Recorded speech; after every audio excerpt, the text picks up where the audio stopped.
video, or welcome if you are new here. My name is Jasmine and I make faith and lifestyle videos. I share my testimony and the goodness of God in my journey, and I film like lifestyle videos, sit down videos like this one, and bookish videos too. So in this video today, this is going to be my first kind of bookish video. I want to film a book recommendations and 10 of my favorite books and books that I would recommend. If you like that kind of stuff, watch along, get cozy like I am, grab a nice drink, and yeah, let's just get cozy and chat all things books. So as you know from my, or as you may not know, may know from my socials, I absolutely love reading. I am a huge bookworm. I absolutely love books. I've made a little bookstagram account over on Instagram. So if you would like to follow that, I'll link it below, and you can go and follow along for bookish content, recommendations, reviews, little fun reels, that kind of thing. I just absolutely love reading, so I thought I would do a nice just chill video where I share my favorite books that I have read, 10 of my favorite and 10 books that I would always recommend. Now, I absolutely love reading all kinds of genres and fiction. I love reading fantasy. That is probably my main favorite one, reading fantasy. I love Christian fiction and romance. I love thrillers. I literally love anything. So in this video, I am going to be sharing 5 Christian fiction books and then 5 fantasy, because these are just the ones that are my all-time favorites and that I've picked out and that I think will be really, really good recommendations for you. Also, I hope that you can hear me a lot better because I have a microphone on. So I hope that this is working and working well, and that you can hear me a lot clearer and a lot better. I used it yesterday in some of my reels over on my TikTok account, and it was working quite well. So I'm hoping it is working now.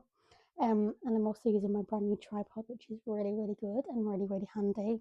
It comes with a little remote control, so I don't have to constantly get up and turn the camera on and off when I'm filming different clips. So yeah, it's really good.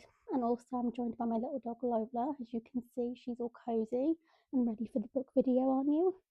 Let me know down below if you've read any of these books that I'm going to be sharing in the comments and what you thought of them. Comment down below your current read. I would love to know what you're reading. I always love reading, knowing that. And yeah, let's just get on with the video. So I will start out with Christian fiction recommendations first, because these are my all-time favorite books, and they're really, really good recommendations if you're looking for some really good, nice, light-hearted, really good, God-centered Christian fiction. And also, all of these books that I'm recommending are clean and low or no spice, because we don't want to be reading any of that stuff. As Christians, we should be reading good things and things like that. So yeah, a lot of these are just low, no spice, because I always like to research and make sure my books are tailored to that kind of thing. So the first recommendation I have is by Francine Rivers. A lot of these Christian fiction recommendations are all by Francine Rivers, because she is, in my opinion, the best Christian fiction writer. All of her books are so good, just so God-centered. They really show the heart of God, and they are just really loving and great stories. So the first one I have is Redeeming Love by Francine Rivers, and this is just the most beautiful book ever. My best friend actually got me this book a couple of years ago for the first time, and I read it and I fell in love with it. I absolutely loved it. It's just the most beautiful story ever. They have recently just made a film adaptation of this book, and it was also absolutely incredible. I bawled my eyes out the whole film, and then I got my mum to watch it. She loved it too. And yeah, I'm trying to get her to read the book as well, because the book is just as good and it is a little bit different. So basically, this book, if you don't know what it is about, it's a powerful retelling of the book of Hosea. Yeah, it's basically set in 1815, the California gold country kind of era. And yeah, basically it's just a really, really beautiful, powerful retelling of the book of Hosea. Obviously, if you read the Bible, you'll know that story very well, and it's just really about the heart of God and how God can redeem our suffering, deliver us from the sin that we are in, and just completely transform our story and turn it for good. And this is just a beautiful and powerful book. I also got my sister, who isn't a Christian, to read this book, and she said it was the best book that she has ever read, and she absolutely loved it. So yeah, I would fully recommend you reading this book. It's not only is it beautiful on the cover, it's a beautiful story on the inside too.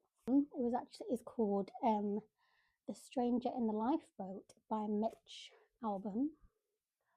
I'll show you it there a little close up. Sorry, Lola. And this was incredible. The way that I heard about this book was basically on a girl's Instagram. She was doing a little like daily vlog, and she was showing herself reading a book. And then this passerby came to her and he said, "Oh, what book is that you're reading?" And she started explaining it. And she didn't show, her explanation in the video. She just did like a really fast, sped up clip of her talking to this stranger about the book. And I thought, well, it's got to be good because she's like there for a good like 5 minutes talking about the book. And then I looked it up on Amazon and I thought, oh, that is going to be something that I really like. So, and also it's Christian fiction. I'll read the synopsis for you. And it says, adrift in the raft after a terrible shipwreck, 10 strangers desperately await rescue. After 3 days, short on water, food, and hope, they spot a man floating in the waves. When they pull him on board, the survivor claims that he can save them. But should they put their trust in him, and will any of them see home again? And why did the ship really sink? So yeah, it's an incredible book, and it's like all about, it's very thought provoking, compelling. It's just such a really good story, and it's all about, working out who this stranger is and who he claims to be. And then the ending just completely shocks you. And as soon as I finished it, I was like, Mum, you are reading this book right now. So I got her to read it, and she was captivated. She was like, oh my gosh, this is incredible. And I remember when we were over at my sister's one time, and she had like, I think she was nearing the end, and she was like, Jasmine, I have to finish this book. I have to go and sit down, sit away in the corner and finish this book. And she did. And she was like, oh my gosh, this is crazy. So yeah, it was just read the book basically. I can't say any more than that because I don't want to give away too much of what it's about because I want you guys to read it if you're interested in this kind of stuff. But yeah, honestly, I want to read some more of his books as well because another one of his books is called the Five People You Meet in Heaven, and then another one's called Tuesdays with Maury, which is meant to be really good. I've heard a lot about that, but yeah. But all I can say is just read this book because it will be the best book that you've ever read. This one is another Francine Rivers one, and this is part of a series in the Mark of the Lion series. And there's 3 books in this series, I think. Yeah, I want to say 3. I hope I'm right. Well, I've read the first 3 anyway, if there's more. And the first one is called Voice in the Wind, the second is called Echo of Darkness, and the third is called As Sure as Dawn. I absolutely love the front covers of these books as well. You've got the beautiful main character on the front here, and then again there, and then on the third one there. And they just all follow along from each other. So basically, this first one is about, I'll read the little synopsis. It says, torn by her love for a handsome aristocrat, a young slave girl clings to her faith in the living God for deliverance from the forces of decadent Rome. This is just a beautiful story, a really beautiful, redefined Christian fiction. So yeah, it's basically just about this young girl who's had a really hard life. She was then sold as a slave into this family, and how she falls for, the handsome young man who lives in this household. And it's just basically about how she clings to her faith in God for deliverance and how she really holds on to her faith. And you can just see her heart for God throughout it all, and how that then impacts the people around her in the later books and stuff like that. And it's just such a beautiful, beautiful book, and really delves into the heart of God, the love of God. And I just feel like every Christian should read this series because it's just so beautiful. And then this one is just a follow along, and then same with the third one, another follow along. So yeah, I would really, really recommend this series because it's just so beautiful. Again, my best friend got me into this series. And another book that I read by Francine Rivers is Lineage of Grace, which again, my bestie got me into. So I'm very thankful for her for getting me into Francine Rivers because I love all of her writing. They're incredible. She's incredible, sorry.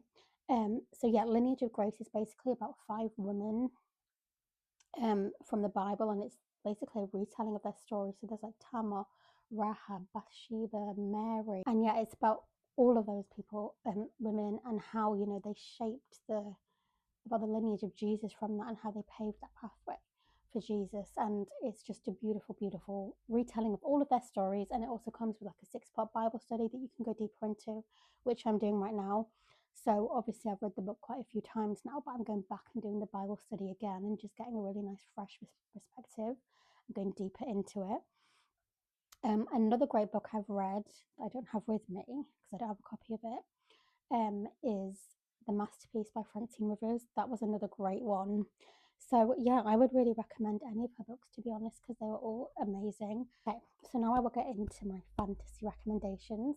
Fantasy, like I said, is probably one of my favorite genres. I love fantasy, romantasy. I just love the feeling that, it can take you into another world and just take your mind off everything, and it just pulls you like into a different world, into a different setting. And yeah, because whenever I'm reading it, I can just picture everything in my mind, and I love it so much. So I will recommend. Let's get into the recommendations. So the first one is actually a book in the Hunger Games series. I'm not. Oh, which number book is this?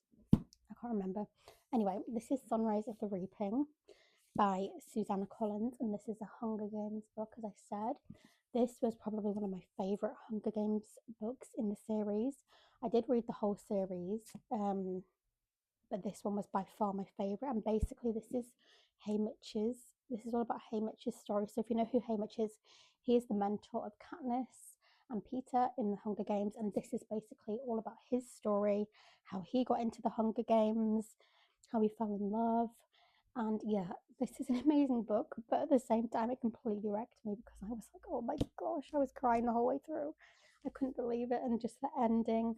But yeah, saying that, I would still recommend it because it was just one of my favorite books in the series. I absolutely loved it, and I've kept it because I was like, I'm definitely going to read it again, even though it was a hard, emotional, and difficult read. I would read it again, and I can't wait to actually read it again for the second time. And I just love the front cover of it, it's really beautiful. And then also the hardcover just looks like that as well. It's got a little bird and a snake on it. And yeah, if you're into the Hunger Games books and you've not read this book yet, definitely read it. Or if you're umming and ahhing over this book and you've seen it around, that kind of thing, definitely read it. I actually can't wait to watch the film version of this book. I'm not sure if it's out yet.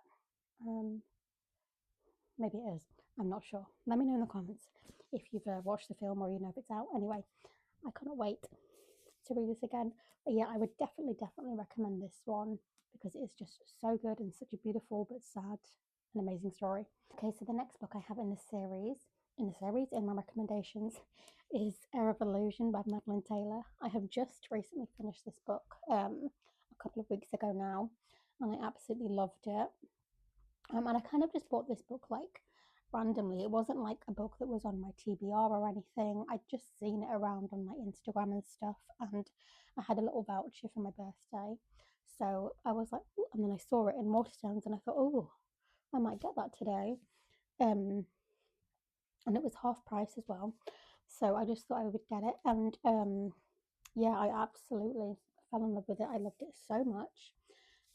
It's a beautiful, beautiful cover, and it has this artwork on the inside of the main characters. I like that. And it basically follows this story of this young girl called Ivy, who is basically bound to this king by an enchanted necklace that he makes her wear, and he keeps her as an assassin. And she's kind of forced to play this obedient role to him, but in secret she's plotting to destroy him and break free of his hold. And then this Reaper, who is this guy, comes from this other realm, and he's basically like a shadow shifter with wings. And it's like how he comes along to help her, and it's like enemies to lovers. At the start she absolutely hates him, but then she grows to love him, and it's about how they come together, and he just helps her to break free from this king who she's bound to because he is absolutely horrible. And it's the way like he controls her from the necklace and stuff like that. And it's just, yeah, he keeps her bound as this assassin, and it's just like this life that she doesn't want to live because she doesn't want to be an assassin and kill people and things like that. And it's just so good. And yeah, I absolutely loved it. And I think it was just a really, really good romantasy. Like even on the front, it says this is how you do romantasy, and that is exactly how I would describe it because it's just so true. It was just such a beautiful and good book. And then again on the front covers, oh, I can't do it. So yeah, and then you've got the main characters there on the front of the book. Um, and I think it's such a good book, and I would really, really recommend that. Um, and I absolutely loved it. It was one of those like really, really gripping fantasies that just keeps you going, and you just want to keep reading, um, and not stop. And yeah, I loved it, so I would recommend that. So yeah. Okay, so the next one I have is The Rose Bargain, and this is by Sasha Payton Smith. It looks like that. If you want to, I'm going to hold them up to the front as I have been doing so that you can like screenshot them if you want to and note them down. So basically, this one is basically like it was like Bridgerton meets Fae fantasy. It was so so good. So it's set in England, 1848, and like how the high society girls, line up in their season, and they came up to line up to exchange magical bargains with the immortal Queen Morin.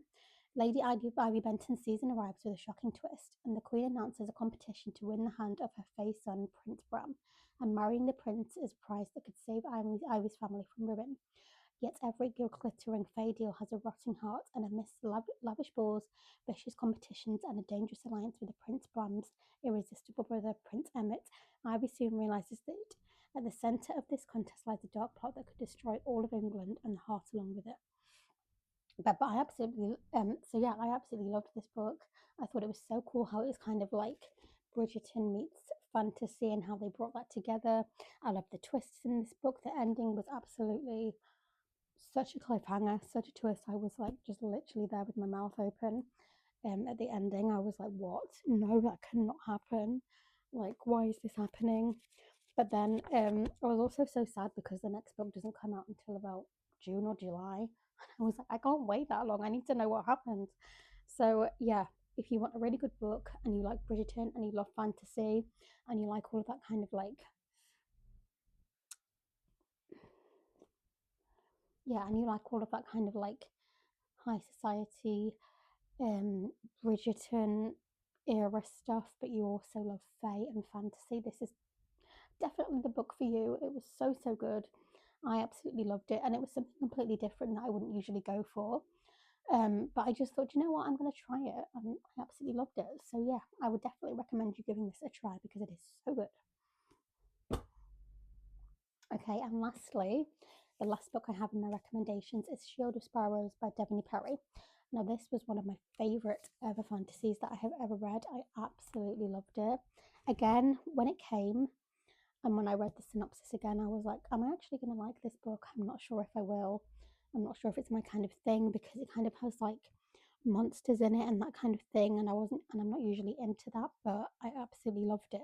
And it was basically about this girl who is a princess and she's kind of like lost in the background. She's this quiet girl who nobody really pays much attention to. And, it's her duty to wear the crown and just obey her father, the king. She was never meant to rule, she was never meant to fight. And she was basically supposed to be. So one day she steps into her father's throne room, and this monster hunter who has sailed from another shore he's supposed to have come and marry her sister and make her sister queen, but he completely it just changes the whole thing around, and he's like, no, I want her.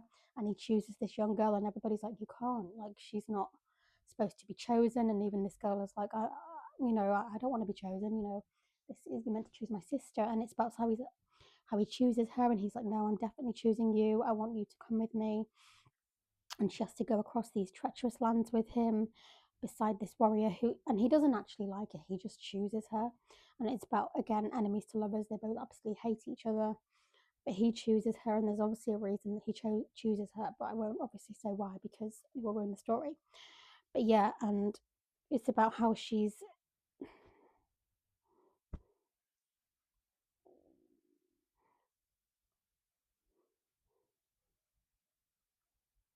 So I'll read the synopsis on the back for you, just so you can get a bit more of the story. And it says, the gods sent monsters to the five kingdoms. The gods sent monsters to the five kingdoms to remind mortals they must kneel. I've spent my life kneeling to their will and to my father's. As a princess, my only duty is to wear the crown and obey the king. I was never meant to rule, never meant to fight, and I was never supposed to be the daughter who sealed an ancient treaty with her own blood. But that changed the fateful day I stepped into my father's throne room, the day a legendary monster hunter sailed to our shores, and the day a prince ruined my life. Now I'm crossing treacherous lands beside a warrior who despises me as much as I despise him, bound to a future I didn't choose and a husband I barely know.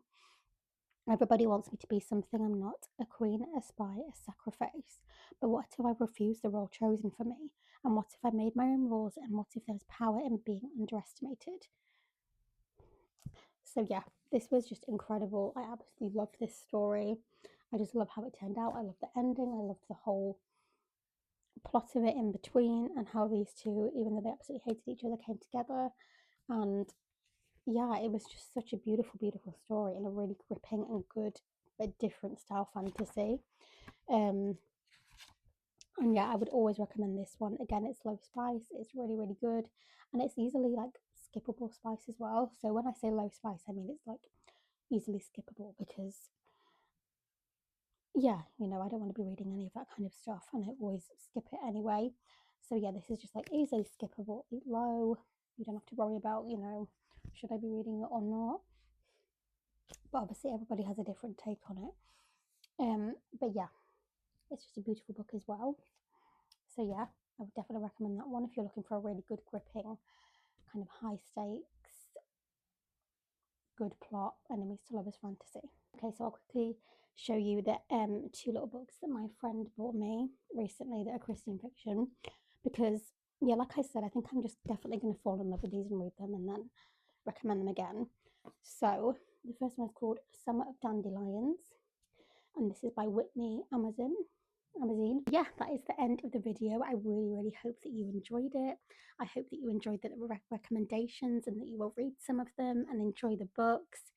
Let me know in the comments, as I said, what recommendations you guys have, what your current reads are, what like Christian fiction recommendations or fantasy or romance or even thriller recommendations you have. Let me know what kind of other book videos you would like to see me film, because I definitely want to do more.